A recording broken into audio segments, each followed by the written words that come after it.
All right, we good? Yeah, we good. All right, first and foremost, I'm going to say, Call halal Yahweh, Ba'ashem Yahweh Shai. That's all praise to the Most High God in the name of his only begotten Son, who the world ignorantly calls Jesus Christ, man.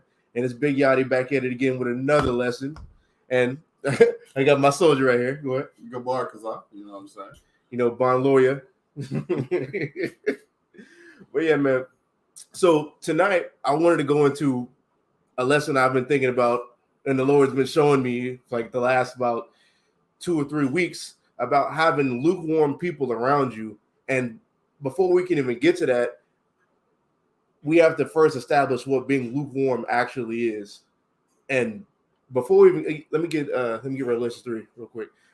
Before you read it though, is this understanding what being lukewarm is. There's really no in between being hot or cold. Mm-hmm. If you're lukewarm, you're literally just a hypocrite. You're cold. You're really cold, but you're a hypocrite, which is worse. It's one thing the Lord hated. Like the Lord always hated when we were acting like that. Give me, before we get that in Revelations, get Jeremiah 3. Go on, Jeremiah 3.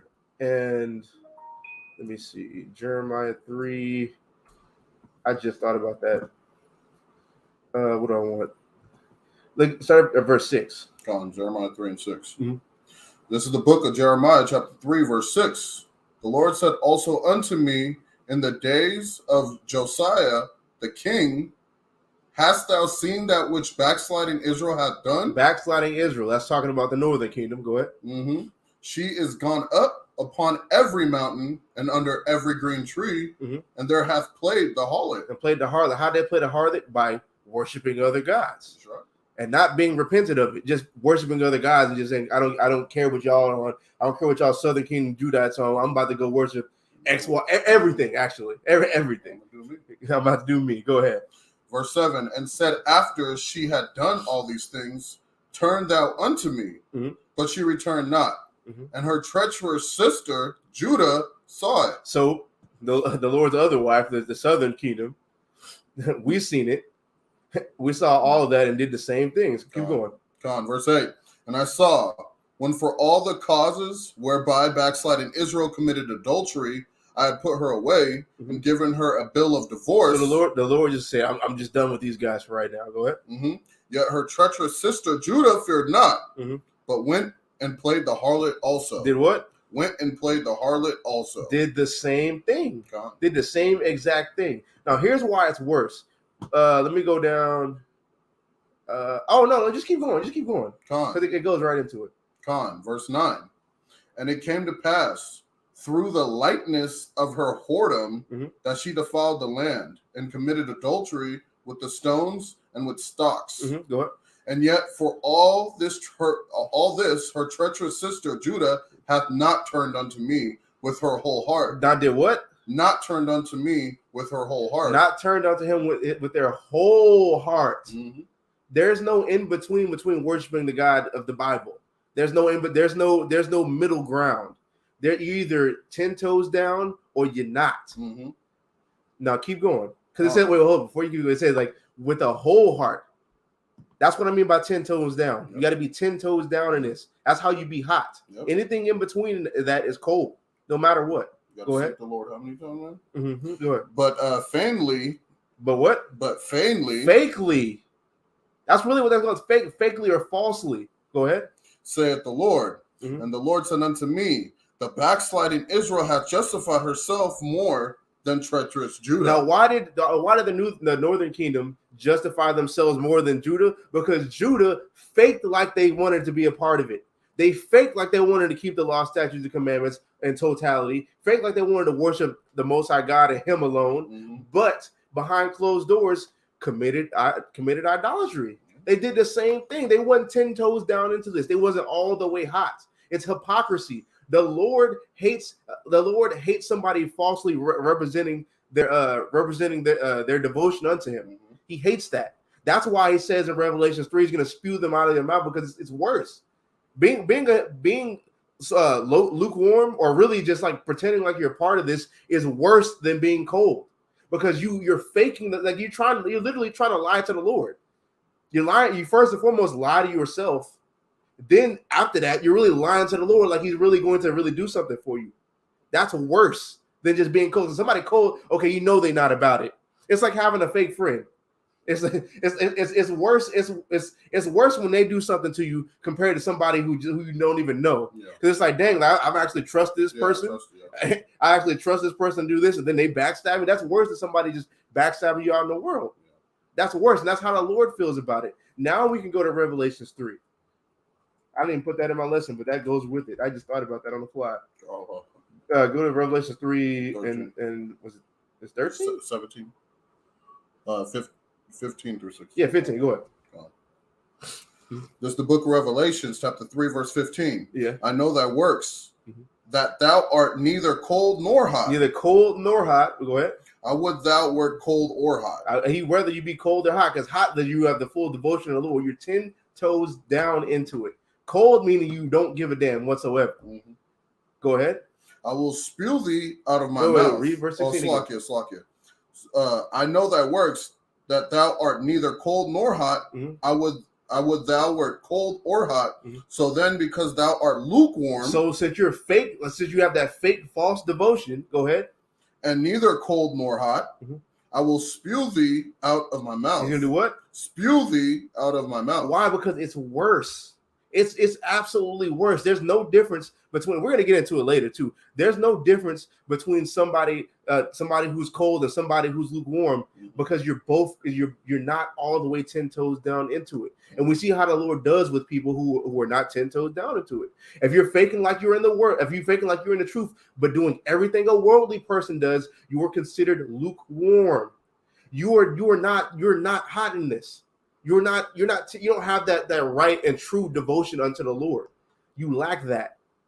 Your mindset is that of somebody who's really cold in the first place. You're not like, if you're not, like I said before, if you're not 10 toes down into this, you're not in this. There's no in between. Now we're gonna go and elaborate on what that means. Let me get Mark chapter 4. Gone. Mark chapter 4. 4 and 3. 4 and 3. Yeah, go ahead, get that. Verse 3. Hearken, behold, there went out a sower to sow. So now this is Christ talking about. This is Christ speaking a parable, speaking parabolically. What does that say? It's like it. Is amen still going to debate Brother Malachi on this? I'm not talking about that right now. Not even talking about that right now. It's a time and place. It's time and place. You can't even just teach the lesson, man. Let's see. What was I talking about? This is Christ talking about the parable, talking about a parable right now. He's talking about the parable of the sower. Go ahead. I'll read it again. Hearken, behold, there went out a sower to sow, and it came to pass, as he sowed, some fell by the wayside, and the fowls of the air came and devoured it up. And some fell on stony ground where it had not much earth, and immediately it sprang up because it had no depth of earth. It had no depth of earth in it because it hasn't been rooted. This is still going into the people who are cold. Go ahead. Verse 6. But when the sun was up, it was scorched, and because it had no root, it withered away. And some fell among thorns. And some did what? Fell among thorns. Now here we're getting into the lukewarm people. Some fell among thorns. Go ahead. And the thorns grew up and choked it, and it yielded no fruit. And others fell on good ground, and did yield fruit that sprang up and increased. And that's the people who are hot. And Christ is going to elaborate on every one of these sentences he just said, which we're going to get. Go ahead. And brought forth some 30, and some 60, and some 100. So let's go into the explanation. Even the blue letters are the explanation. Yeah. Go to verse 13. Gone. Verse 14. 14. It's like it. Gone. I'll read it from there. And he said unto them, know ye not this parable? And how then will ye know all parables? The sower soweth the word. And these are they by the wayside where the word is sown. But when they have heard, Satan cometh immediately and taketh away the word that was sown in their heart. And what's a good example of that? When we're out there trying to teach the word to our people, trying to sow the word unto them. That's what we're ultimately trying to give them. That's the difference between us and the Christian church. The Christian church gives you entertainment and feel good. The Israelites on the streets are giving you what thus saith the Bible says. Thus saith the Lord. We're trying to sow that. It's like how Yahushua did the same thing. and it says Satan cometh immediately, that's when you have all the random stuff, especially at the eyeball. And the random people come out of nowhere and start tripping out to try to distract them from the word. And it's ultimately of the Lord's will, because that's somebody who's not meant to get it, or at least at that time period. Go ahead. Go on. Verse 16. And these are they likewise which are sown on stony ground, who, when they have heard the word, immediately received it with gladness. And that be them Israelites. That be them Israelites we talk to in the streets. Was, oh, you were Israelite? Yeah. I'm an Israelite. I know that. Give a thumbs up and then walk away. Talking about some Judah. The 12 tribes of Judas. But read verse 17. Verse 17. And have no root in themselves, and so endured but for a time afterward, when affliction or persecution ariseth for the word's sake. Now that part, for the word's sake. So when you tell them about, oh, they're Israelite, they got to start keeping the laws. Oh, that sounds good. Then they go home and watch a video, or even if they leave the conversation, you start telling them, oh, you can't eat pork no more. You got to start keeping the Sabbath day. You can't do all these holidays and be worldly anymore. They get persecution arising for the word's sake. Read that next part. Gone. After Salakia, for the word's sake, immediately they are offended. They're what? They are offended. They're offended. We're still talking about the people who are on the cold side, because they never got in. They never allowed the word to be sold unto them. They got offended because of it. Now go to the next verse. Now we're going to see the people who are lukewarm. Go ahead. Gone. Verse 18. And these are they which are sown among thorns, such as hear the word. They hear the word. They find out the Israelites. Find out we got to keep the law. Find out all the things in the Bible from us out there on the streets, or watching a video, or however they find out. Go ahead. And the cares of this world, and the deceitfulness of the riches, and the lust of other things entering in, choke the word. Enter into what? Enter into them. Because they're deceitful. They want to get the bag so much, so they stop coming to camp.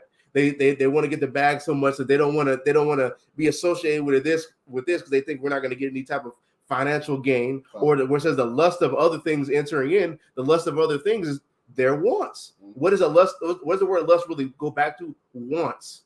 They want this. I want to eat pork. I know I'm an Israelite, and I know I'm not supposed to keep Thanksgiving, but can I go get a plate? That stuff like that. It chokes the word and does what? And it becometh unfruitful. It become what? Unfruitful. Unfruitful. You become an unfruitful servant. That's ultimately what being lukewarm is. These cares of the world, the deceitful riches, and the lust that you want make you go against the Bible. Even though you've heard it, even though you're not supposed to do it, you really want it so bad that you're gonna say, "Screw that! The Lord can't see me, and I'm just gonna just do." Matter of fact, precept. Go ahead. You have something to say? No. Okay. Let me get Zechariah 1:12. Zephaniah 1:12. Zephaniah 1:12.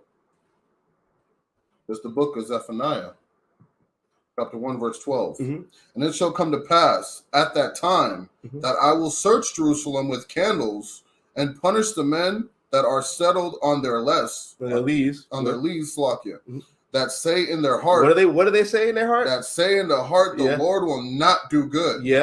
Neither will he do evil. They basically saying the Lord won't do anything to them. They're stuck and complacent. I think there's a better translation on that too. Let me check the NLT. Yeah, read this in the NLT.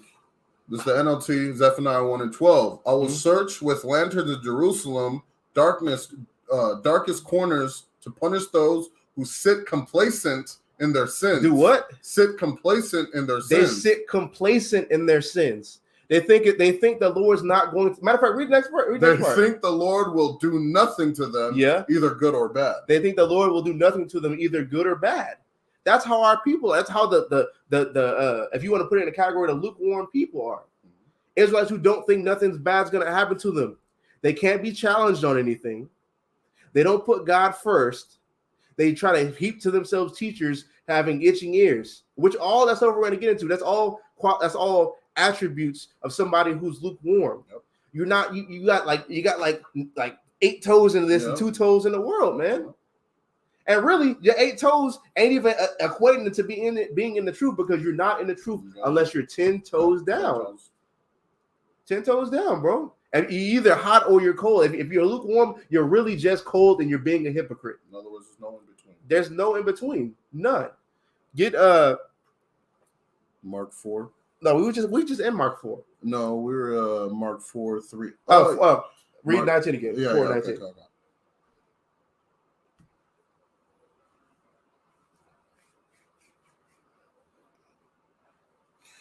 The book of Mark, chapter 4, verse 19. Mm-hmm. And the cares of this world, and the deceitfulness of riches, Mm-hmm. and the lust of other things entering in, choked the word, Mm-hmm. and it became unfruitful. It becomes unfruitful. What do they want? They really want ultimately the world. They don't. They it's cool. It's cool to be an Israelite until your family starts being like, oh, you're crazy and stuff like that. Then you start trimming your ways. You start trimming your ways to seek love. You start changing. You start like, oh, well, I'm just going over here. I know they're celebrating Thanksgiving, but I'm just not going to eat the food. I'm just going to go over there. No, you're going somewhere. That's like saying like that'd be the same person you ask if your family was over here doing a satanic ritual and all your family's there. I said, are you still going to go? They'll be like, no. I said, so why are you going to do it with Thanksgiving? That's offering up to another God. Well, that's the only time I get to see my family. It's like that. Like it's stuff like that.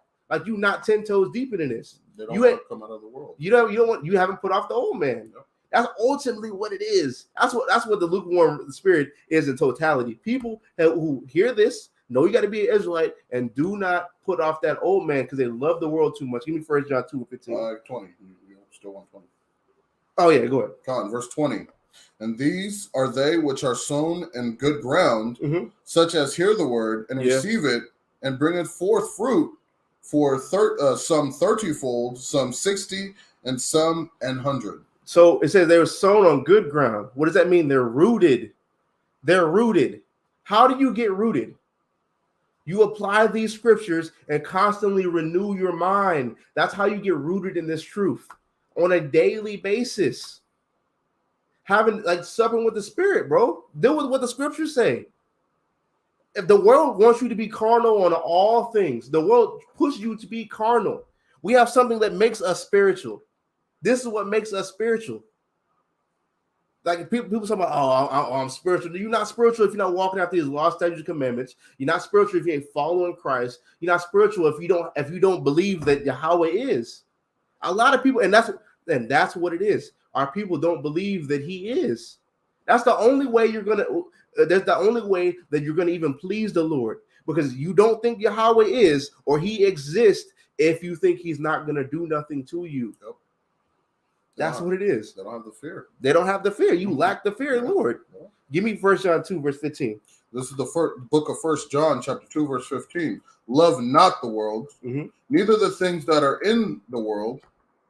If any man love the world, the love of the Father is not in him. Hold that real fast. Go on. Because my computer don't want to hear the keystrokes. Go ahead. Again. 1 John chapter 2, verse 15. Love not the world, neither the things that are in the world. There it is. Neither the things that are in the world. What is that? What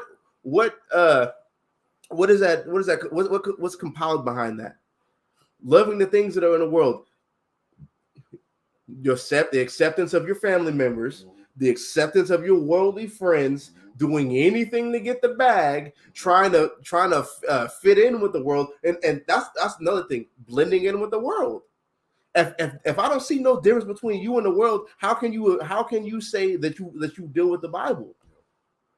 Like, how can you say that? That's like there is no in between. If I see oh, you got fringes on Saturday, and then I go to your house or I go somewhere or see you on any other thing, and you're out here rolling up a blunt, doing coke, freaking breaking the Shabbat, everything that we're not allowed to do. And I see you doing that. You're what? You're worldly. You're not 10 toes deep, 10 toes down in this. You're not rooted in this. You're lukewarm, which ultimately is being cold. If you're not 10 toes deep in this, you are cold. And you know what's going to happen. And we all know what's going to happen to cold people. Cold people are going to get put to death. And on top of that, the people who are being lukewarm is going to get beat with many stripes. Just like how it says, let me get that. What is that? Find that for me real fast. Oh, Slakia. Let me see if I get that. I must needs that. I must needs find that, man. Let me see. There you go.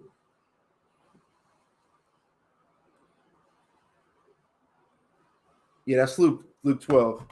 Luke 12 and 47. Then we're going to come back to this. It's the book of Luke, chapter 12, verse 47. Mm-hmm. Yeah. And that servant which knew his Lord will and prepared not himself. Now, what's the Lord's will?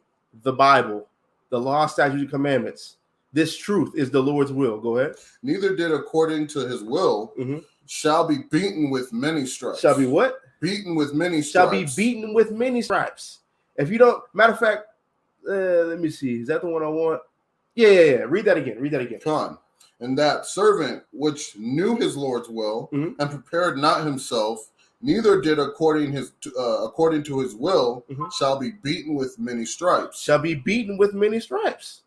Now watch the next part. But he that knew not, the people who are cold, because this right here is talking about people who are lukewarm. Now the people who knew not, they're all the way cold. Go ahead. And did not commit things worthy of stripes, shall be beaten with few stripes. Shall be what? Beaten with few stripes. Go ahead. For unto whomsoever much is given, of him shall be required. And to whom men have committed much, of him they will ask the more. They will what? Ask the more. They will ask the more. But what is the crux of this issue? The people who know the Lord's will and don't do it and don't prepare themselves, just like how it has what it talks about the foolish virgins. I believe that's Matthew 22 or 24.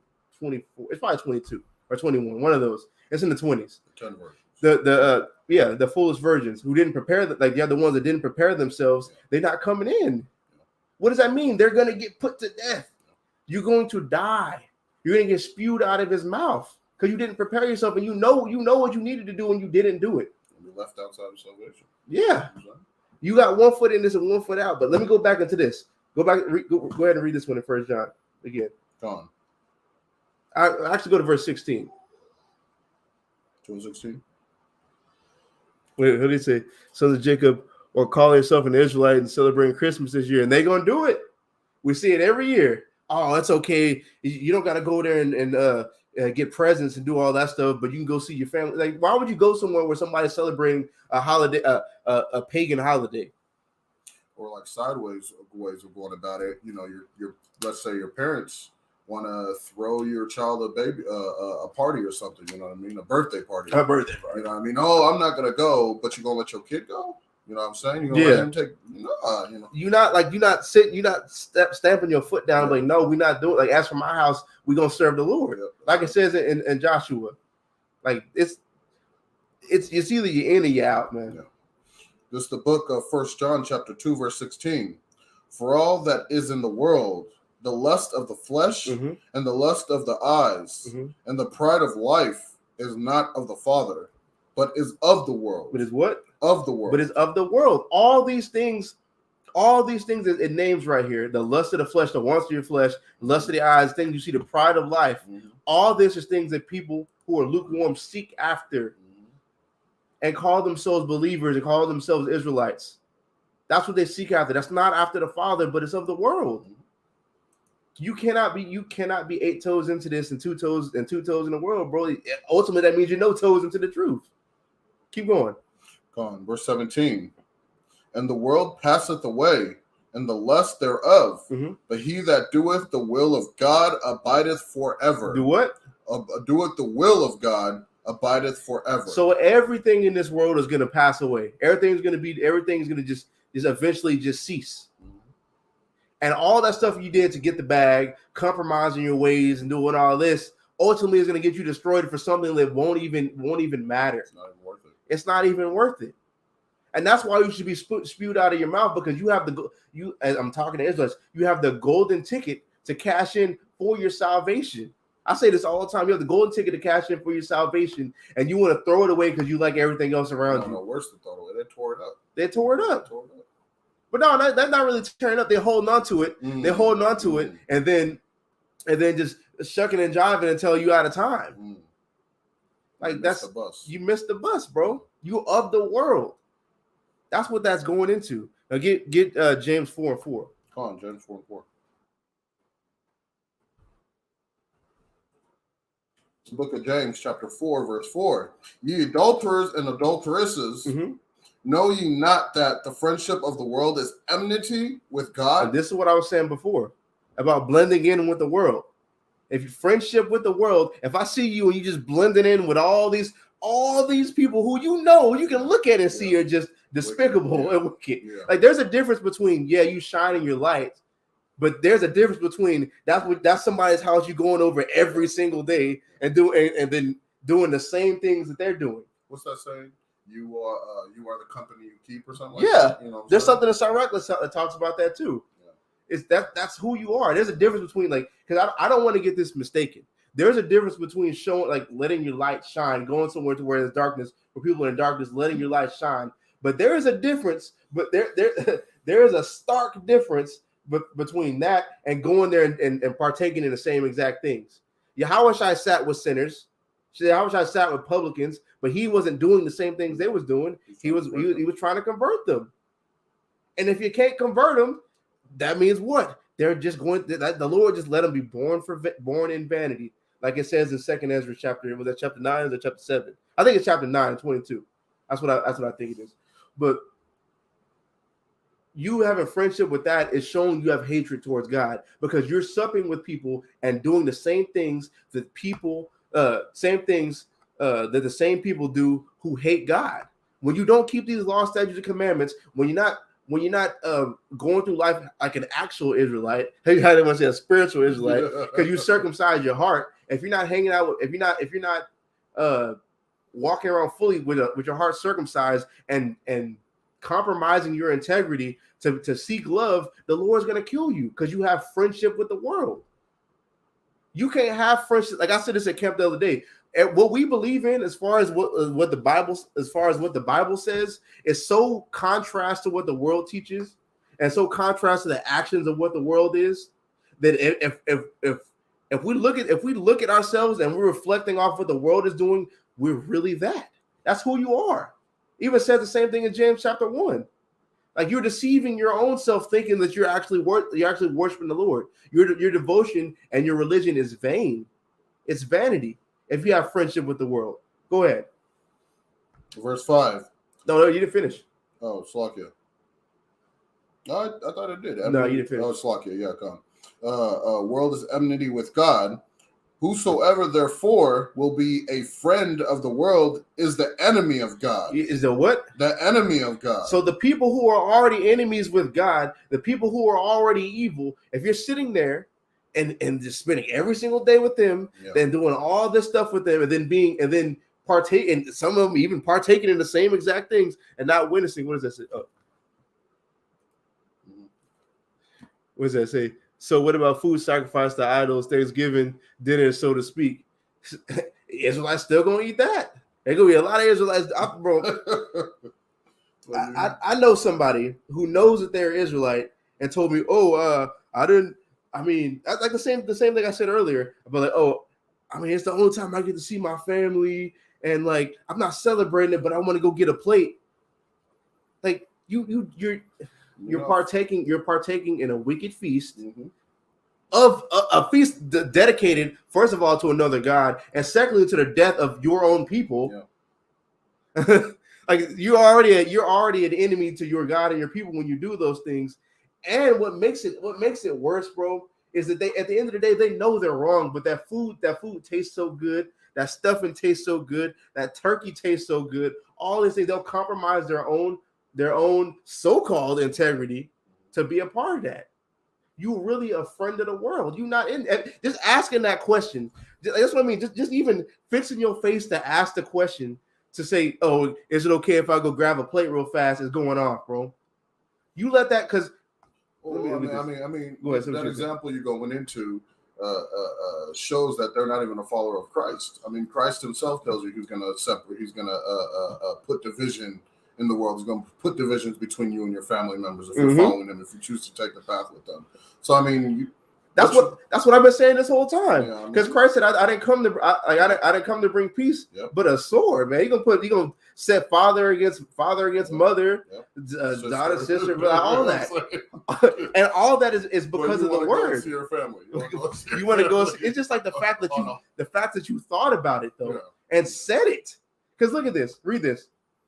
This is the book of Matthew, chapter 15, verse 18. But those which proceed out the mouth come forth from the heart. Come forth from what? From the heart. Now you said that you fix your mind to say something like that and let it come out of your mouth because that's what you want. That's the lust that you have. Yep. For matter of fact, keep going. It's gonna say it. And they defile the man. For out of the heart proceeds evil thoughts, murders, adulteries, fornications. That's spiritual fornication and literal fornications. And what's that spiritual fornication? Want to go celebrate these holidays with these wicked people who are in the world. Yep. Keep going. Thefts, false witness, and blasphemies. These are the things which defile a man. This is what defiles you.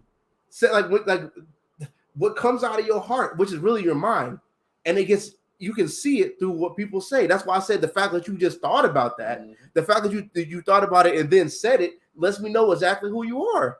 You what the Bible calls lukewarm. You faking like you in this, but you're not. You're not. Your mind, like to be in this, you can't. Like I would feel bad to even think about something like this, let alone how I would feel to just ask somebody that question. Yeah. Like that, people not like. You don't understand, bro. There's no in between. You're exposing yourself. Yeah, it's a straight expose, man. Give me John. You want to finish that out?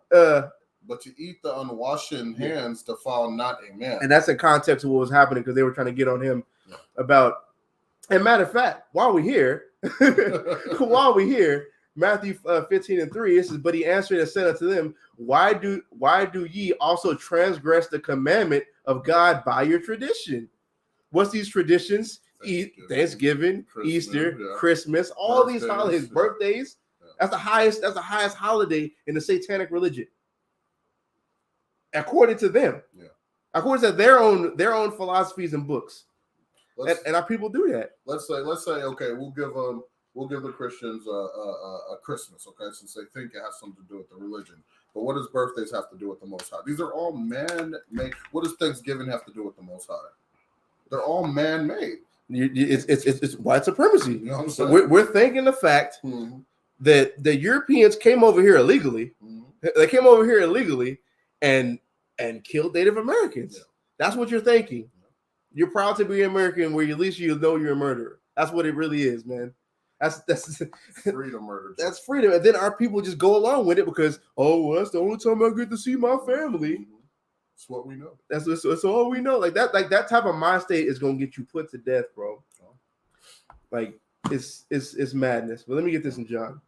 Get John. What was that John? Was that it on James 4? Yeah, that's how we did it. John 15, 18. John.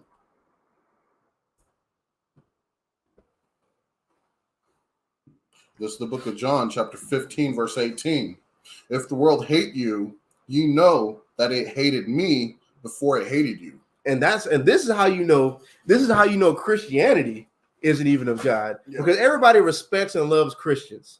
Everybody respects and loves Christians and automatically gives them credit. Oh, you're a Christian? Oh, you must be a great person. You're a good person.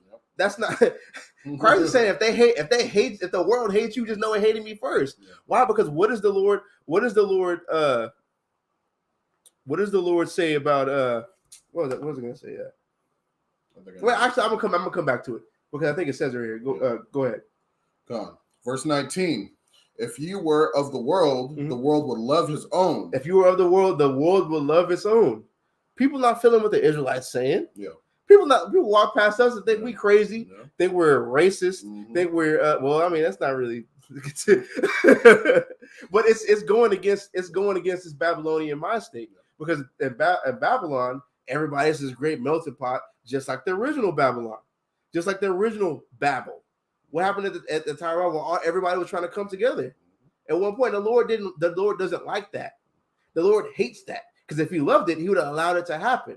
I mean, that's happened in several cases. We got the Greeks that did the same thing. Oh, we're all going to come together under being Greeks. Romans did the same thing. We're all Romans now. You know what I'm saying? Well, Rome said, I'm about to come and take your stuff. And now you're going to be a Roman. Yeah, we're going to Romanize you. Romanization. And now the U.S., the West is the same damn thing. Now we're all Americans. Yeah. And we're telling people that that's off. Yeah. And they hate us for it. Yeah. Why? Because we're standing on what the word says. Yeah. And who's the word made flesh? Yahushua. So if they hate what the word says, and they hate Yahushua, that must mean that they're not of God. Like that, it all goes together fluidly. Like something like this seems simple to me, but to some people will just be like, it just, I don't know. You know what I mean? Like it ultimately all synchronizes. Yeah, it really synchronizes. But again, it's a matter of the Most High flipping that switch for you. You know what I'm saying? Because if you don't flip that switch, none of it will make sense to you. Verse 19. Back at the top, if you were of the world would love his own. But because ye are not of the world, but I have chosen you out of the world, therefore the world hateth you. The world what? Hateth you. The world hates you. When we go out on the streets, they hate us for what we stand on. They hate us because they ain't us too, like that. That's right. Because we got the promises, but they hate us because of what we stand on. We stand on separatism. That's what the Lord stands on. That's what he says in his book. That's what his son says. We stand on that. The world hates us for that. We say you have the world says you don't got to keep that law, but we say what Christ says. Christ said you have to keep that law. Think not that I come to destroy the law or the prophets. I come not to destroy, but to fulfill. If you want to break one of these least commandments, you're gonna be least to the kingdom of God. What does that mean? You're going to get destroyed. And it says, "Great as those people." Like I'm paraphrasing, as great as he that does them and teaches it.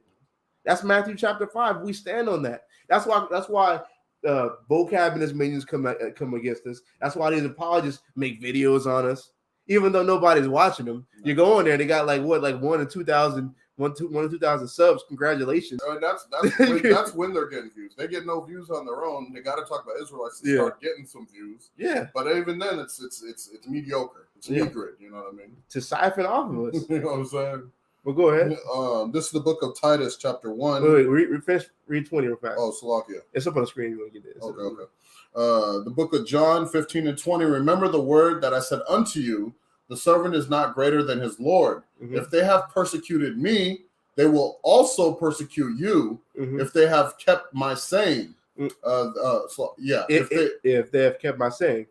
If they have kept my saying, they will keep yours also. Now check this out. They persecuted Christ. They persecuted for what he stood on. He stood on the scriptures in its authenticity, just like how we're supposed to be as Israelites.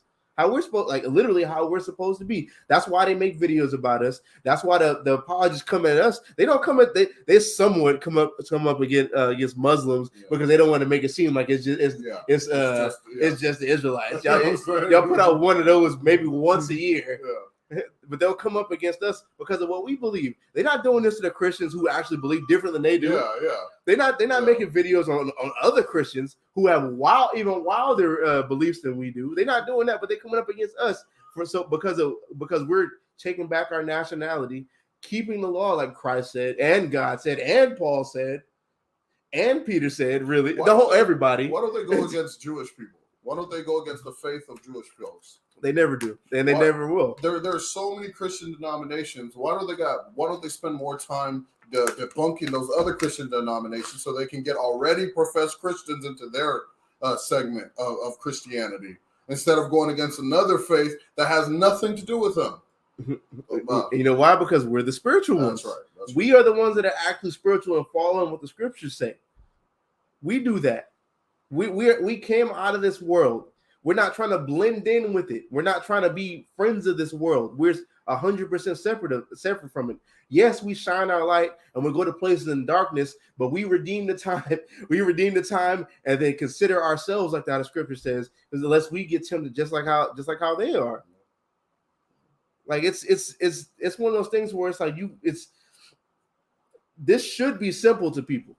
Like it should be simple that you have like when you coming in the scripture, you coming in the ideology that I'm an Israelite, I got to do X, Y, and Z. You should know like just by looking at how the law is set up, what Christ says, what he's done, all these things, and that'd be the same people who sit in class and then go back home, turn class off, hit a blunt, do a line, make a rap song about taking somebody's girl, and do all that. I was just about to say, go sleep with someone's wife. You sleep with somebody's wife. You do all these things. All that. That's lukewarm and ultimately being cold. I don't care if you have fringes on one day of the week. The Lord doesn't care about that. He doesn't care if you come and show up to camp and listen to the Israelites and then go home and do X, Y, and Z. He doesn't. He's not gonna care about any of that. If you're not 10 toes down and doing what you're supposed to be doing, you out of there, bro. There's no in between. So now we can get Titus, because now we can go into the characteristics of people who are lukewarm. Because they said, what is this? We're not even the majority out here. We're not. Yeah. And we're not supposed to be. Because the Lord said he left a remnant. Yep. That's what is that? That's Isaiah 1.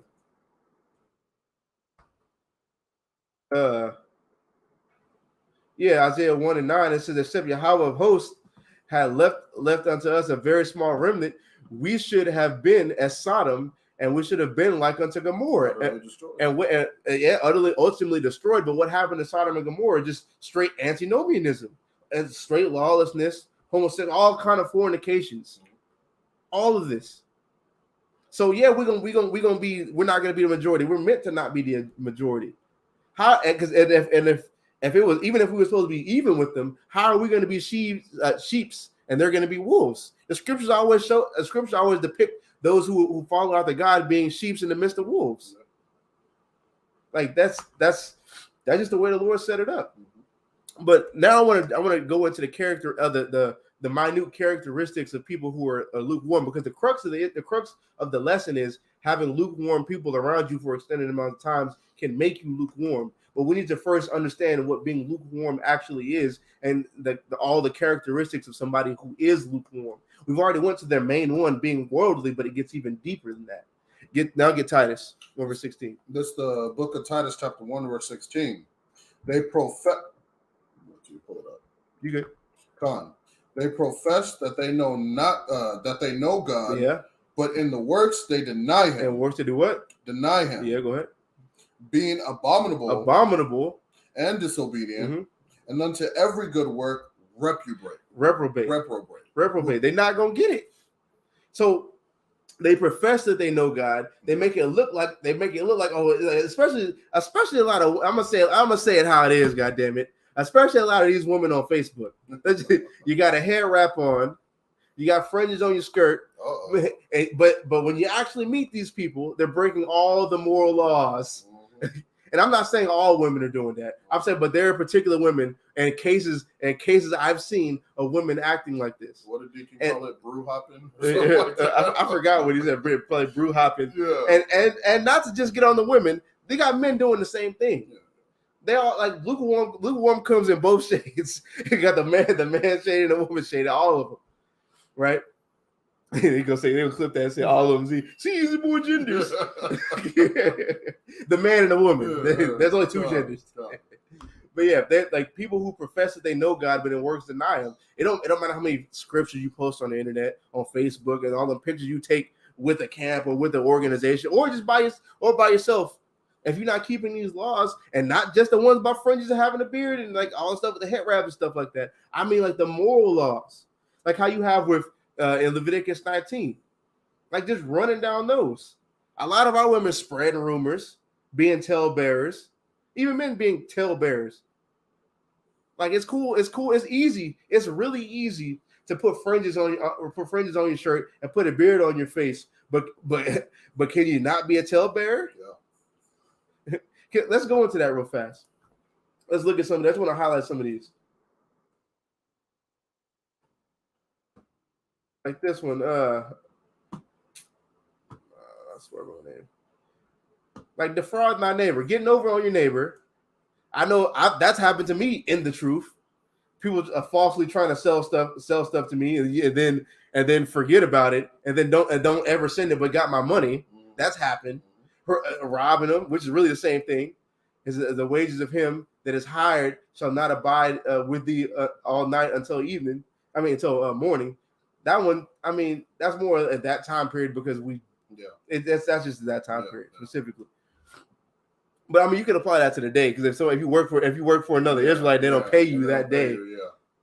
Freaking hating their brother, you see that a lot through grudges. I had a whole lesson on that about grudges, showing you how you hate your brother. You have people who hate people. I've heard people in certain Israelite camps. I'm not gonna name any names. Say I hate you. Wow. Say verbatim, and it's okay to hate you. You can't do things like that. Like what about these? What about laws like this, man? And these ain't even the only ones. It's easy, like I said, it's easy to put fringes on, bro. Yeah. It's easy to have a beard on your face. But are you keeping, like the Lord said, matter of fact, get James real fast. Get James 2. Let's use a precept that Christians use. 2 and 8. It's the book of James, chapter 2, verse 8. Mm-hmm. If you fulfill the royal law according to the scripture, if you keep the law according to scripture, go ahead. Thou shalt love thy neighbor as thyself. Mm-hmm. Ye do well. Yeah, go ahead. Verse 9. But if ye have respect to persons, ye commit sin and are convinced of the law as transgressors. So if you keep the law, but in this one specific thing, just like I said before, you got to be 10 toes down in this. If you're 9 toes down and this one toe you got out, you're convinced of the law as a transgressor. You're still a sinner. Read verse 10. Verse 10. For whosoever shall keep the whole law and yet offend in one point, he is guilty of all. Now a Christian will say that means oh, see, if you break one law, you break all of them. That's not what he's saying, because there's various severities of the law. There's sins worthy of death, there's sins worthy of restitution, there's sins that aren't worthy of death. There's things like that. But what he's saying here is that if you can't be partial in the law, you can't be partial in the scriptures. You gotta stand 10 toes down on what this book says, man. What the Biblios, the collection of books from Genesis to Revelations, and I'm including the Apocrypha. You got to stand 10 toes down on this. Read verse 10 and keep going. It's going to say what I'm saying. Verse 10 again. For whosoever shall keep the whole who shall keep the whole law, and yet offend in one point, he is guilty of all. Watch this. For he that said, do not commit adultery, and said also, do not kill. Yeah. Now, if thou committed no adultery, if you keep the law and not committing adultery, go ahead. Yet if thou kill, and you break this one, go ahead. Thou art become a transgressor of the law. You become a transgressor of the law. You still a sinner. Yeah. You still a sinner. And when I'm saying this, I'm not saying about stuff that you mess up on, but people will literally be partial on it. Yeah. Well, just like I said about the old Christmas thing and the Thanksgiving thing, you're so-called doing everything you're supposed to be doing until it comes to these holidays, till it comes to trimming your ways around your family. You go to your family's house, they got a pork chop dinner. They say, "Oh, don't worry about that." It's like God can't. I've had people in my job say, "Oh, God can't see you right now, so go ahead and eat this bacon sandwich." Like I've had that. And that's what people's families are doing. And these people these Israelites are not around other people, and they'll do that. Yeah.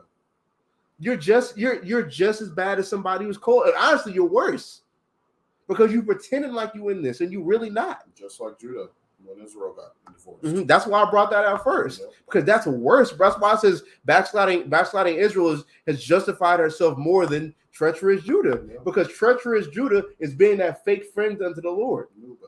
You knew better. You literally knew better, that you still did the same exact thing. Because it said you saw it. Let's go back to that. Jeremiah 3. I want to get 1 point off of that. Read verse 7. Jeremiah 3, verse 7. And I said, after she had done all these things, turn thou unto me. But she returned not. Yeah. And her treacherous sister, Judah, saw it. Judah seen it. They saw what they did and they knew it was wrong. And they saw the Lord give them a bill of divorce and did the same thing. Yeah. You worse. Read verse 10. Verse 10. And yet for all this, her treacherous sister, Judah, hath not turned unto me with her whole heart. Yeah. But feignedly. Falsely. Go ahead. Saith the Lord. And the Lord said unto me, the backslided Israel hath justified herself more than treacherous Judah. Why? Because the backsliding Israel was all the way cold. They said, damn all this, I'm about to go worship Semiramis and all these other gods. Judah said, oh yeah, Lord, we're still dealing with you. They go into a closet and you got a freaking Semiramis in there. Got Estar in there. Got a freaking what's that the Moabite god?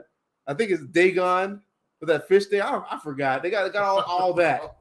Just nonsense. Yeah, you worse. That's worse. That's why you're gonna get spewed out of his mouth. That's the ultimate disrespect. Listen, get out of my face with that, bro. Because that's why no, we're gonna get it. We're gonna get it. Get Isaiah 29. On Isaiah 29. I believe it's verse 13.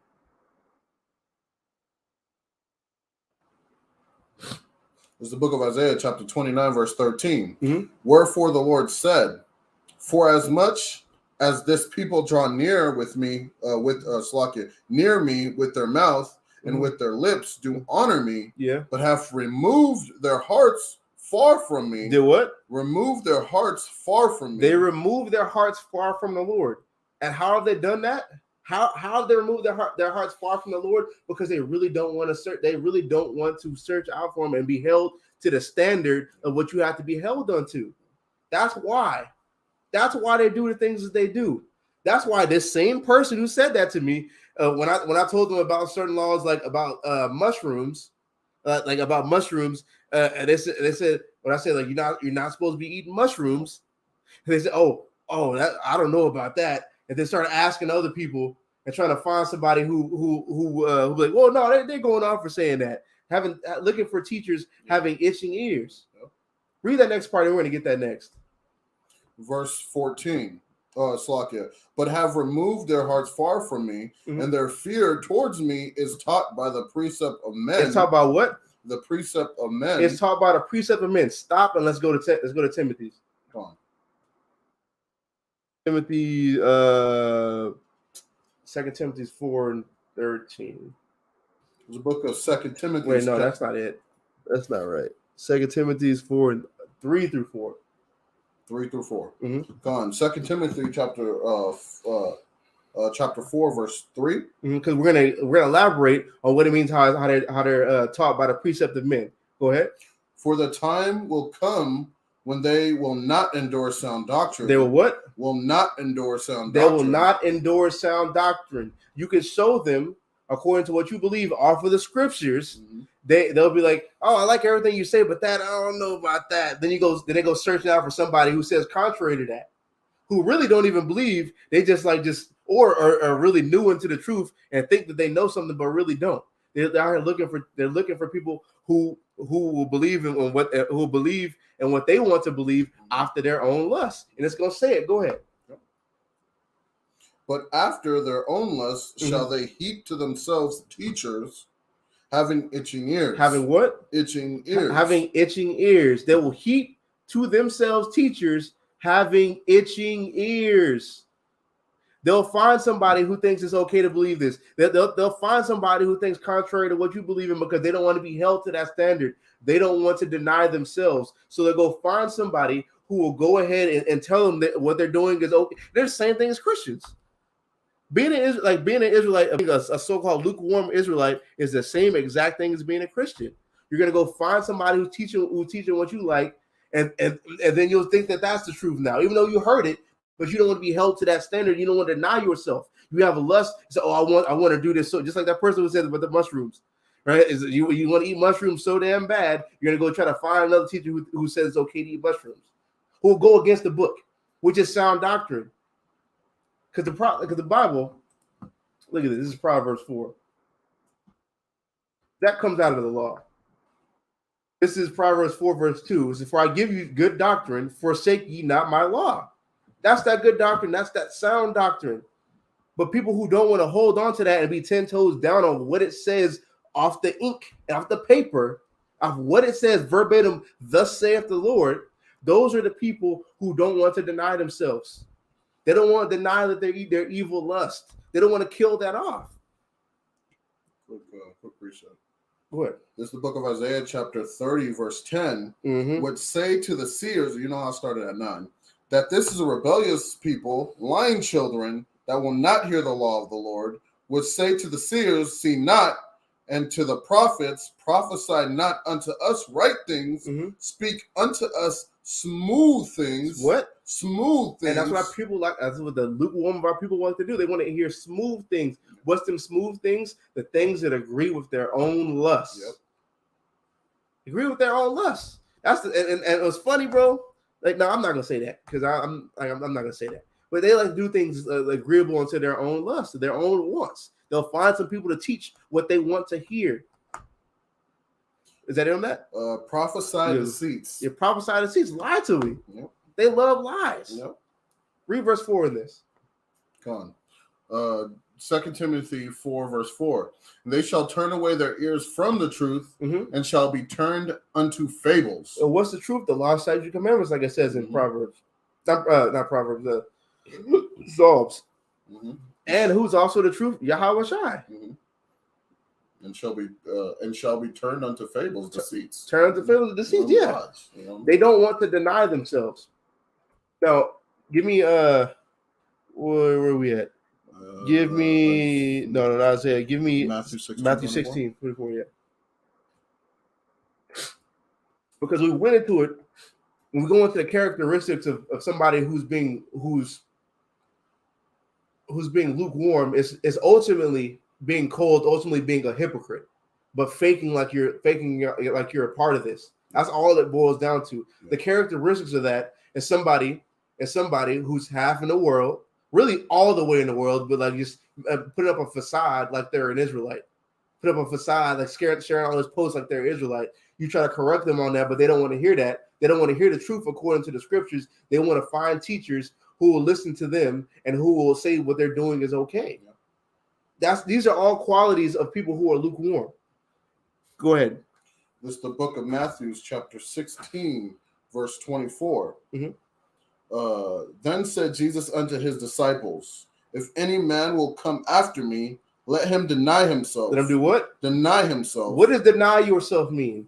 Deny yourself, as far as really killing off yourself, as far as like mortifying the old man, but that's going into your lust. Because let's look at this. Let's stop where we at and just look at this.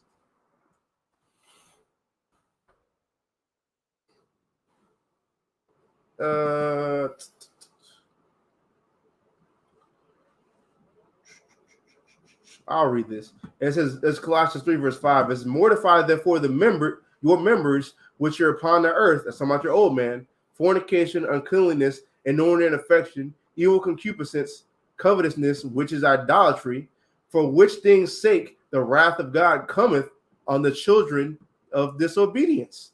And all the things it named is worldliness. Things that we were born into just by being in America, being in Greece, being in Rome, being in Colossae, being in Thessalonica. All these things. We learn all this from just growing up in this world. We have to kill this off. We have to deny ourselves and deny our lust. But the people who are lukewarm will not do that. They will find, and this is why it says in SICARRI, a sinful man will not be reproved, and find an excuse. They will find an excuse, whether it be in a form of an excuse or in a form of trying to find another teacher to justify what they're doing. Exactly. And it says, I'm gonna read verse 8 and I'm gonna jump to verse 10. Actually, no, I'm gonna read all the way down. It says, but now ye also put off all these: anger, wrath, malice, blasphemy, filthy communication out of your mouth. Lie not one to another, seeing that ye have put off the old man and his deeds. The people who are lukewarm have not put off the old man and his deeds, but they're going to find an excuse. These are people you should watch out for, man. People who call themselves Israelites, who are doing worldly things, find an excuse when it comes to being rebuked, refuse to be rebuked, doing the same exact things that they've been doing since before they found out they were Israelites. All this lets you know all these things are attributes of somebody who is lukewarm. And these are things you have to know, because this stuff right here, these precepts and this lesson all the way up to this point will give you discernment and walk circumspect around the people that you are. People that you're around. people who call themselves your brother, people who call themselves down, people will say all these things. These. That's why Scripture says prove a friend, and proving a friend doesn't mean don't like. People got to stop abusing that precept, bro. I'm really getting tired of that. Proving a friend is going into somebody who's gonna be around when times get hard. And when times get hard, don't just mean just trials. That also means when it comes to where you have to deny yourself because it's going to be a time where it's hard to do so. Like when you're around your family, when you're around your old friends, you're around all them, like times like that. That's how you prove somebody who's down. Because if somebody who will stand 10 toes down on what they believe in front of their parents, in front of their old friends, that's how you know somebody is really down, bro. Because people who not will compromise. That's when the fringes get tucked in. Yeah. You know what I mean? That's when the fringes get tucked in. That's when you eating the plate on Thanksgiving. So I thought you was one of them Israelites. I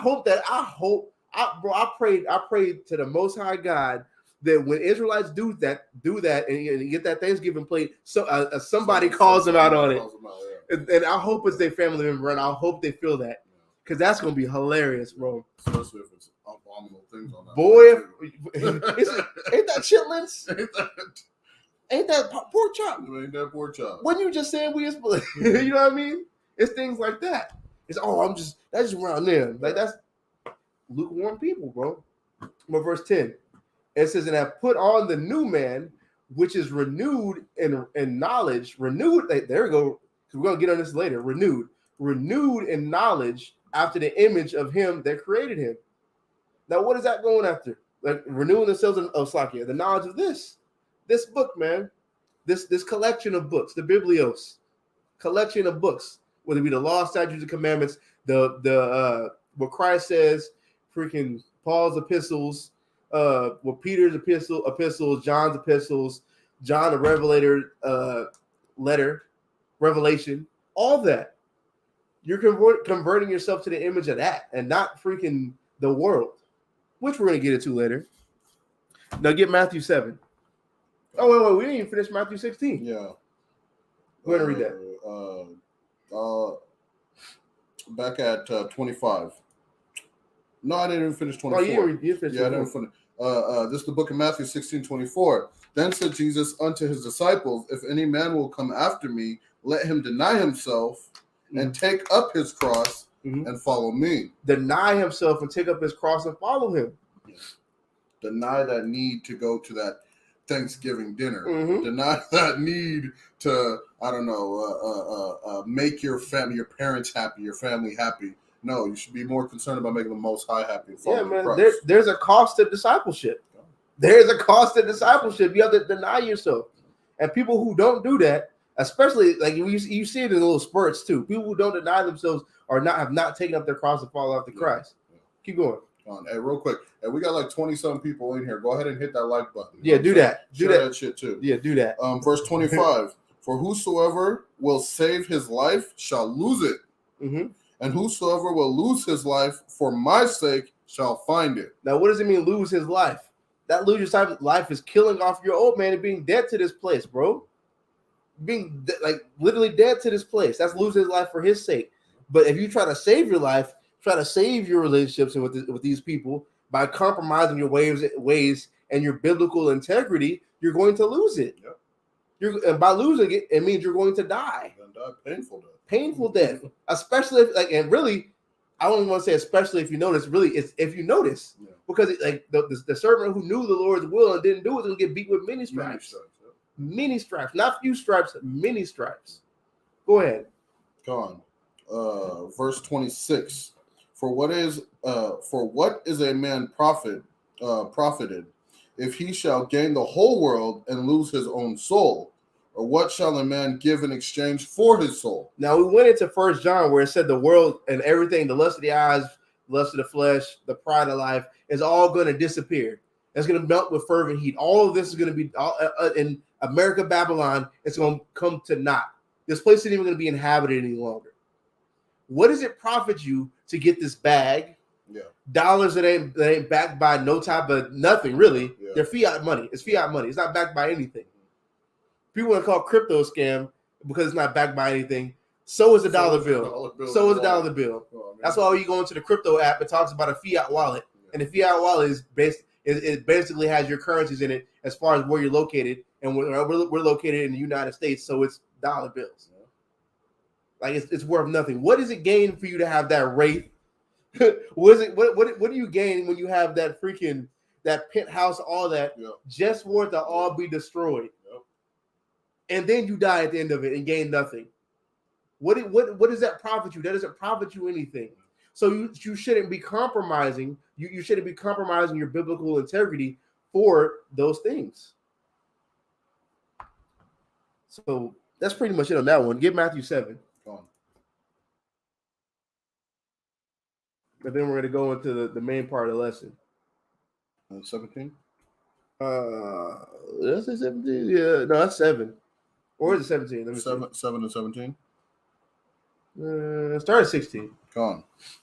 This is the book of Matthew, chapter 7, verse 16. Mm-hmm. You shall know them by their fruits. Mm-hmm. Do men gather grapes of thorns, or figs of thistles? Mm-hmm. Even so, every good tree bringeth forth good fruit, but a corrupt tree bringeth forth evil fruit. Now, this is one of the precepts supporting what I said about how there's no in between. There's no muddying the waters. You're either a good tree or you're an evil tree. There ain't no gray. You could have a tree. You could have a tree pretending like it's something else. Yeah. Pretending like it's something else, but it still has rotten fruit because it's an evil tree. Yeah. You can dress it up to make it look like a good fruit, but it's only going to produce. Like a good tree, but it's only going to produce evil fruit. And this is where that example of you're basically a Christian applies, because Christians, they operate in gray. There's no black and white for Christians. They're operating gray. Everybody's a sinner, but the Most High listens to sinners at the same time.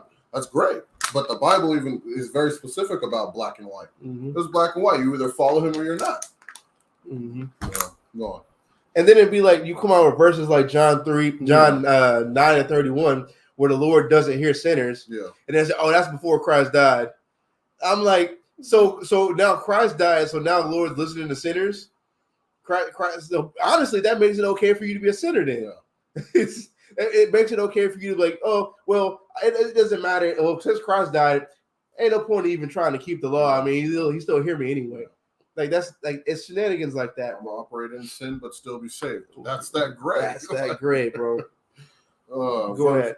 Verse 18. A good tree cannot bring forth evil fruit, neither can a corrupt tree bring forth good fruit. Black and white. I mean, it's black and white.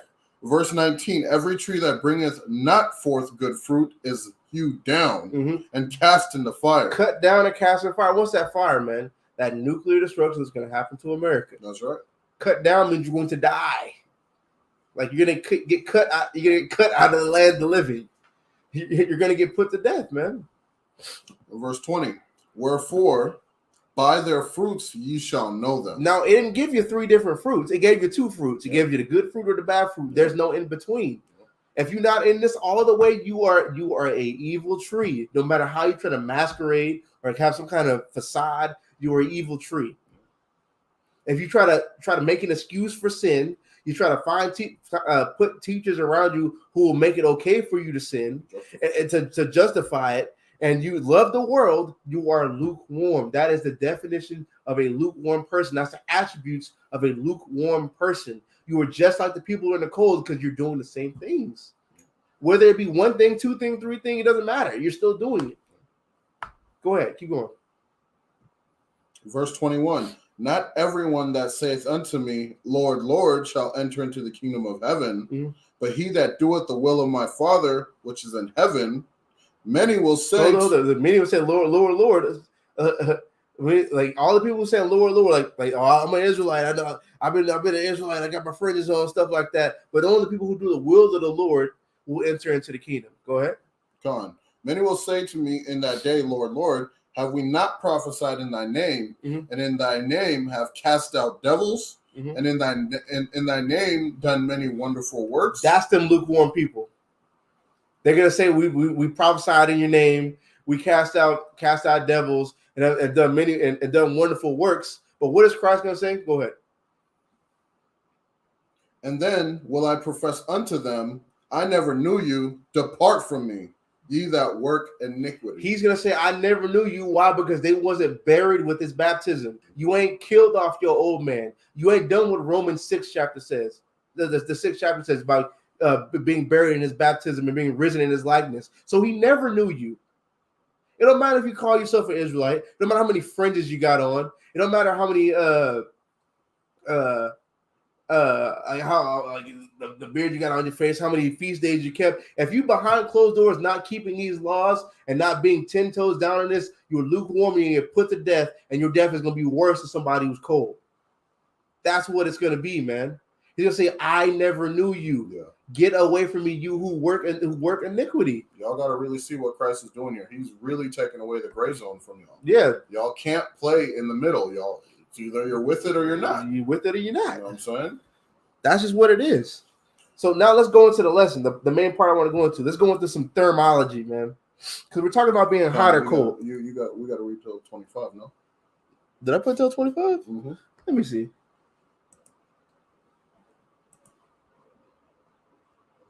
Nah, I don't need that. Okay. I don't need that. Let's go into some thermology. Right? So we're talking about being hot or cold. What is thermology? Thermology, like thermo, meaning heat, and ology meaning study, the study of heat, the science of heat. Let's go into some there's a thing called heat energy. But that's thermal equilibrium. Where's that at? Let's just type it in right here.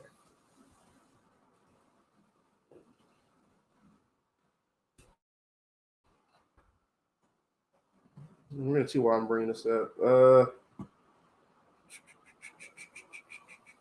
Is that what I want? I had it on here.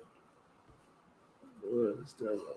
Equilibrium definition. You didn't save it on one of your tabs? I thought I did. It must have got delivered when it closed off. Yeah. Let me see. I can find it real fast. Oh yeah, this is the one right here. This one right here. Mm-hmm. This would be the first one. Hey, get them likes up. Okay, heat energy, according to science, heat energy is the result of the movement in tiny particles called atoms, molecules, or ions in solids, liquids, and gases. Heat energy can be transferred from one object to another. So this is about to be real imperative to what I'm about to talk about right now, right? So let's go. Give me Romans chapter 12, verse 2. This is Romans chapter 12, verse 2. And be not conformed to this world. Conform means shaped like. Don't be conformed or like contorted or shaped into this world. Go ahead. But be ye transformed. Transform means what? Changed. To be changed, moved from one state unto another. Mm-hmm. By what? By the renewing of your mind. By the renewing of your mind. Be changed by the renewing of your mind. Now, why did I read that about heat energy in the beginning of this? Before I read this verse, let's look at the word renewing. Because be changed by the renewing of your mind. Look at the word renewing or renew. It means to resume an activity after an interruption, like something that's stopped. Something that's stopped right now, then it becomes active again. Now let's look at the word active. And I know this is basic, but I want to make some points on this. Look at the word active. It says to engage or ready to engage in physical, energetic pursuits, similar to mobile, movement, energetic, agile, sporty, nimble. It is to be characterized by busy or lively activity. Busy by lively activity. So that's what renewing means. You're using basically returning in motion again by busy and lively action. Now, give me John chapter 6, verse 63. John. Go ahead. John chapter 6, verse 63. Mm-hmm. It is the spirit that quickeneth. It's the spirit that quickeneth. What does quicken mean? To change, to move, to make alive. Just like how we saw in active means lively and busy. Go ahead. The flesh profiteth nothing. What is the flesh? The flesh is your old man. Mm-hmm. That doesn't profit you. Why? Because you're dead. You're in a non-lively state. You're not moving. You're not generating any type of heat. Go ahead. Con, the words that I speak unto you, they are spirit. And they're what? And they are life. Their spirit and their life. That's what changed you. That's what gives you movement. Yeah. That movement generates what? Heat. So this word is what changes you. The words that he speaks unto you. Yahweh, like I said before, Yahweh is the word made flesh. So he embodies what they call the OT. He embodies the gospels. This spirit is what changes and moves you. And by supping with this, it renews your mind. And by using the word renew, you put the ing on it, makes it a verb, so it's a continuous, perpetual thing. And when you perpetually do that, you can generate motion inside your heart, inside your spirit, heating you up. That's how you be hot. That's how you be hot for this truth. There's no, you don't take no interruptions. You stay in this, use that the science of thermology and have movement inside of you by taking heed to this word. Embodying this word. That's what Romans 15 and verse 4 said was written aforetime, was written for our learning. So we have patience and hope in this present world, man. This is what makes you alive. This is what heats you up. This is what shows. This is what displays that you're hot. Because that's just like how James 2 says, faith without works is dead. Now applying that shows you got heat about you, showing that you got that fire up under you, man. And that's important to know, because if we know that being hot, it means dealing with the scriptures, having that mental movement and that spiritual movement inside of you by supping with the scriptures. What do you think the opposite of that is? Not moving. That's being dead. Just like when somebody dies, their cells stop moving. Their blood stops moving. The blood in their veins stops and hardens. It becomes solid. They go cold. What do they do? What? They go cold. That's how you know the difference between hot and cold. That's how you know how science goes hand in hand. Well, biology at least goes hand in hand. Let me clean that up. That's how you know biology and certain sciences and biology goes hand in step with what the scriptures say. That's what makes you hot. Now, the whole reason I brought that up and how it applies to the lesson about having lukewarm people around you who can make you lukewarm is, if you look, there's this thing called thermal equilibrium. Thermal equilibrium, right? I'm gonna read let me see, is it concept of thermal? Yeah. Okay, yeah. Thermal equilibrium, a particularly important concept is thermodynamic equilibrium. In general, when two objects are brought together into thermal contact, heat will flow between them until they come into equilibrium. Now, if you want to put that in layman's terms, if you put two things together, one thing hot, one thing cold, the cold thing is going to cool down the hot thing is going to heat up the cold thing until they equal the same temperature. They're going to meet in the middle. Here's a diagram for it, so you can clearly see what I'm talking about. Like, you have thermal equilibrium. You have something that's hot right here at 100 degrees Celsius. This one's 0 degrees Celsius. When you put them together, over time, they're going to meet in the middle, and they're going to both become 50-50. They're going to both become what? Lukewarm. Here's a better one. Because this one's right here, like the hot thing with the cold thing, over time, they both become lukewarm. That's what happens. And if we know our heat is generated by us supping with the Spirit and dealing with the scriptures and things like that, having lukewarm people around us, and like how my brother said earlier when we talked about it, investing in them and spending a whole bunch of time with them, it's going to eventually make you lukewarm, because a house divided upon itself can't stand. It's either y'all going to split apart or y'all going to be together, and somebody's going to have to compromise. Yeah. And that somebody is going to be you. You're going to start trimming your ways. Here's a precept on it. Read this. And this is 1 Corinthians 15 and 33. And I love this translation. I shared it on Facebook today. Oh, what's up with my computer? Yeah, I ain't never seen it do that before. I ain't never seen it do that before. Let me reload this. Yeah, refresh it. I hope it's not doing that again. No. Oh, it crashed. Okay, let me see. I can find it. Just copy the link, though. Just put it on another tab. That's First Corinthians. I'm using my other tabs. Okay. Gotta get Bible Hub. Bible Hub got all the stuff. It also got all the bugs. It also got all the bugs. Shit. Is it even loading? It looks like it's loading. Let me see.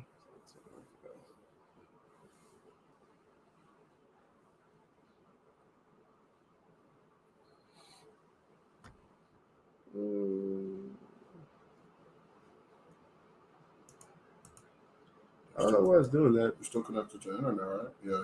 Yeah, I'm still connected. Yeah, I don't know why it's tripping. It's just Bible Hub be tripping. It's got the precepts though. It's because they knew you niggas found out about Bible Hub. Yeah. All right, yeah. This is 1 Corinthians 15 and verse 33 in God's Words translation. Don't let anyone deceive you. Associating with bad people will ruin decent people. Don't let anyone deceive you. Associating with bad people will ruin decent people. That's that thermal equilibrium. That's exactly what that is. Yeah. You sitting there associating with them, and I don't mean just shining your light. I mean, there's more than you spending extended amount of time past shining your light. Is you cooling yourself down. Yeah. You're gonna eventually cool yourself down. Yeah. You're gonna eventually have that thermal equilibrium with that person, because that's the only way you're gonna maintain that relationship. Yeah. You can only serve one master. You can't serve two masters. Yeah. Somebody gonna have to submit. I mean, it's a good thing you're warming up that other person, but there's a limit to it. There's only so much you can really invest in them before they need to start investing in themselves and warming themselves up. You know what I mean? You could get the ball rolling. You could start, simmering them up. You know what I mean? But ultimately, they need to do the ultimate part in getting themselves hot. Mm-hmm. And if you invest too much or deal too much with them, ultimately you're going to cool your own self down. Mm-hmm. You're going to make your own self lukewarm, and then you both are in the same state. Yeah, because you're going to have to maintain that house. Yeah. Especially if you live with the person, you're going to have to do that to maintain your house. You're going to have to, for you to maintain a relationship with somebody. If you believe in what you believe in, you're going to have stark differences and stark problems between each person, between the persons. Yeah, you might heat them up a little bit, but they're still going to be going off and not be 10 toes down, 10 toes deep into it. And then you're going to be trimming your waist until you're not 10 toes deep into it. So you're lukewarm.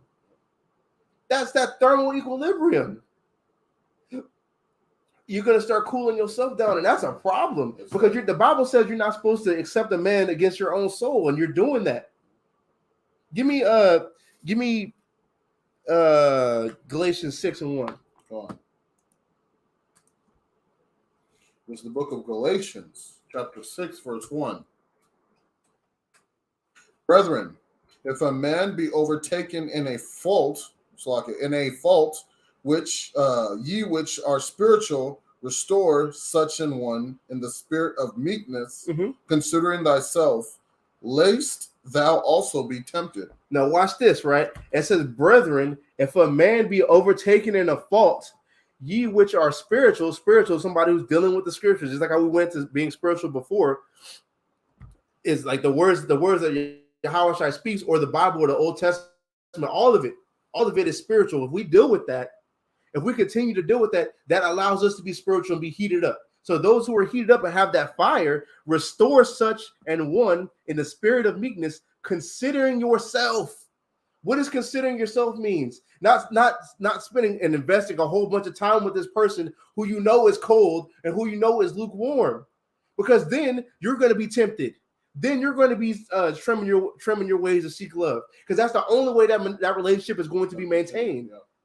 That's the only way. That's why it's important to consider yourself, man. Do not accept a man against thine own soul. What does it say? My good, oh man. The water, man. Barakatah, man, for your gracious donation, man. What did he say? He said, Shalom, Yasharallah, Shalom Kings, all praise to the Most High, as a biology major and teacher of science.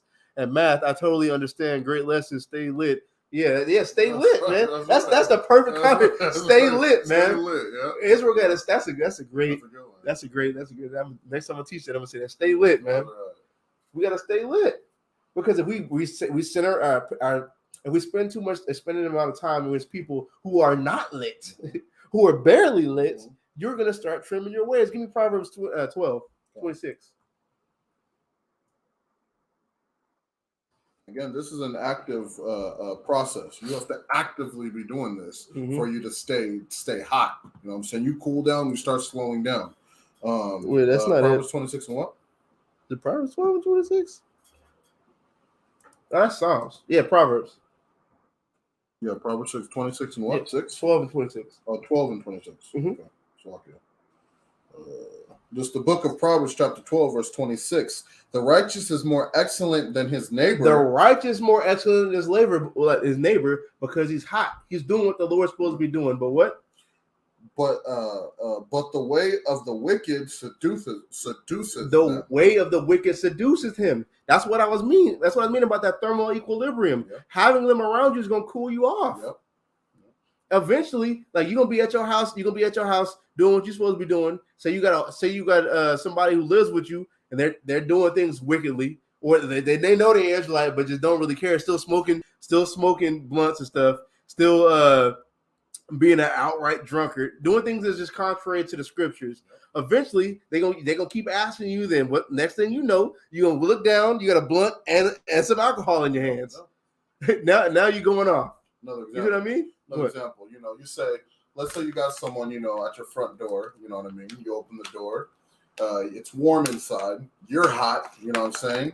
That warmth starts leaving your house, right?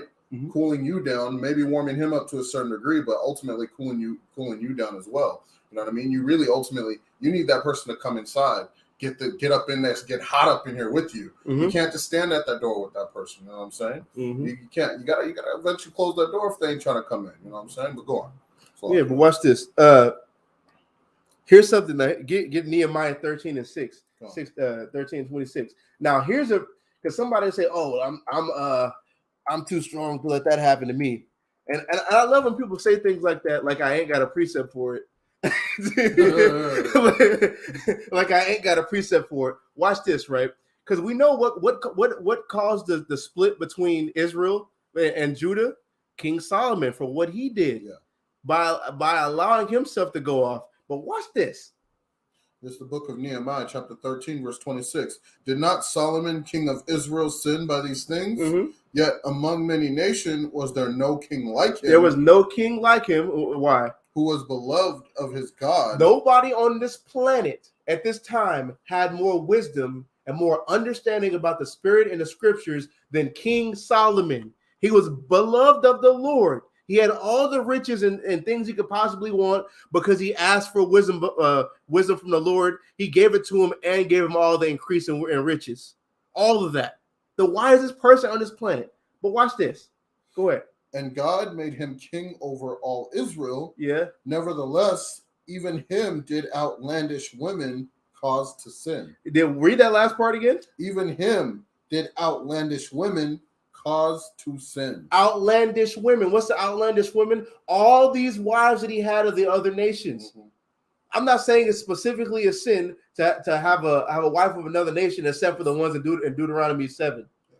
Now, the thing about that is, when you have them around like that, they can cause you to sin, especially all the ones that he had. By them bringing their practices of bringing like if you want to say in our time, bringing Christmas into your house. Yeah.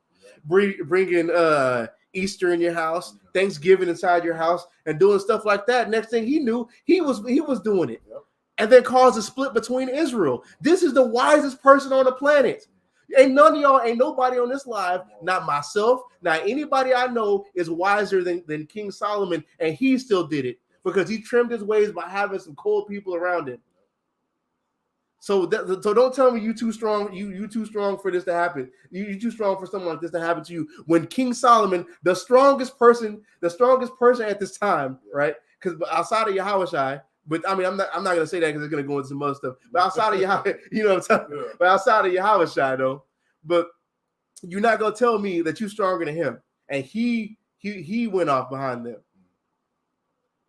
He trimmed his ways. Having people around you like that, investing time around a whole bunch of people who are not of God, especially of the other nations, will cause you to go off. It's gonna cause you're gonna have that thermal equilibrium. You're gonna cool down for them. Give me Jeremiah 2. Go on.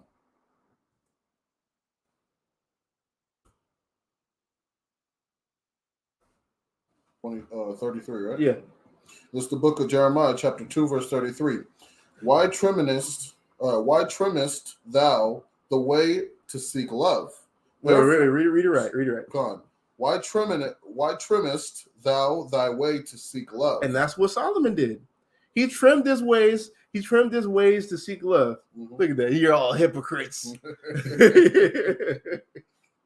This is like, why, bro? Like, what did you gain from that? Why are you here?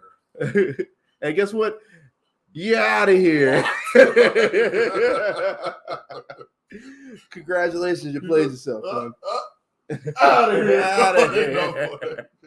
But yeah, he said, why trimmest thou thy ways to seek love? Now, that's what Solomon did. Yeah. Ain't nobody here stronger than Solomon in wisdom and anything. Nothing. And that's what he did. And that's something we cannot do. We cannot go to our parents' house. We cannot go to our parents' house on Thanksgiving and go eat a plate and then say you're not celebrating. You're celebrating it. Yeah, you're so. You being lukewarm with the world, man.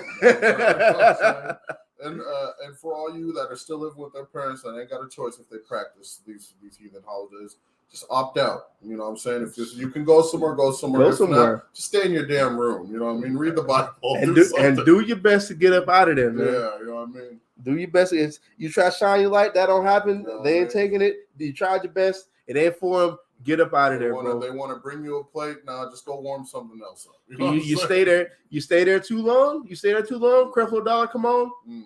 He's spitting some facts, man. You talking about that law? You talking about we're under grace? I don't got to keep that law no more. What are these Israelites talking about? Don't put your laws on me. I can't do it. He said, y'all not going to put this law on me. Oh, you weren't even there for that. I wasn't. You weren't even there for that, man. But honestly, you didn't say that much. He said, y'all not going to put that law on me. You're not going to put that law on me. Oh, my God. Yeah, but that nigga's going to die. But, all right, let's go. But yeah, let me get Proverbs. We already going pretty long in this one. Proverbs 21:16. Right? Because this is why I ultimately say this is why, and I want to end on this precept. This is why I say there's no in between on being lukewarm, because when you want read the precept actually. Come on. This is the book of Proverbs, chapter 21, verse 16. The man that wandereth out of the way of understanding shall remain in the congregation of the dead. Shall remain in the congregation of the dead. You wander out of the way of understanding. What's that? Knowing you is like keeping law, believing in Christ, and doing what you have to do. When you wander out of that, you shall remain in the congregation of the dead. Now, like I said before, supping with the Spirit heats you up. Yeah. That's that movement. That's that life. That's you coming across that word and then taking heed to it. Yeah. That gives you life and gives you heat and movement, that heat energy. Now, when you wander your way out of there, you start cooling down and you become cold. What is cold? Dead. Death. What happens when somebody's dead? Their cells stop moving, their blood stops moving, their heart stops pumping, everything. They become cold temperature-wise and everything. Yep. They're dead. And that's what these people are who walk around who are hypocrites. Like that dude accused us of being. How you know we hypocrites? Do you know me? You don't know me. What's the Bible talk about being presumptuous, man? You know what I mean? But yeah, man. I pray. You got a precept? Yeah, I love ending it. Go ahead. It's the book of Ecclesiastes, chapter 12, verse 13. Let us hear the conclusion of the whole matter. Ultimately, fear God and keep his commandments, for this is the whole duty of man. That's how you be hot. Yeah. Fear God and keep his commandments. Because that's the only that's the only thing that's gonna heat you up in this world. Because this world trying to be like, you know, I talk about being it's the cold world. It's a cold world because everybody walking around in the congregation of the dead.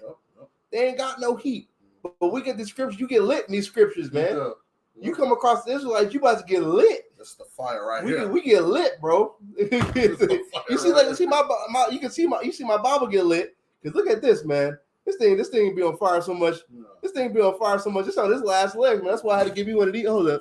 Let me show you what I just got. I got that. I done read up, man. Look at that. Look at that.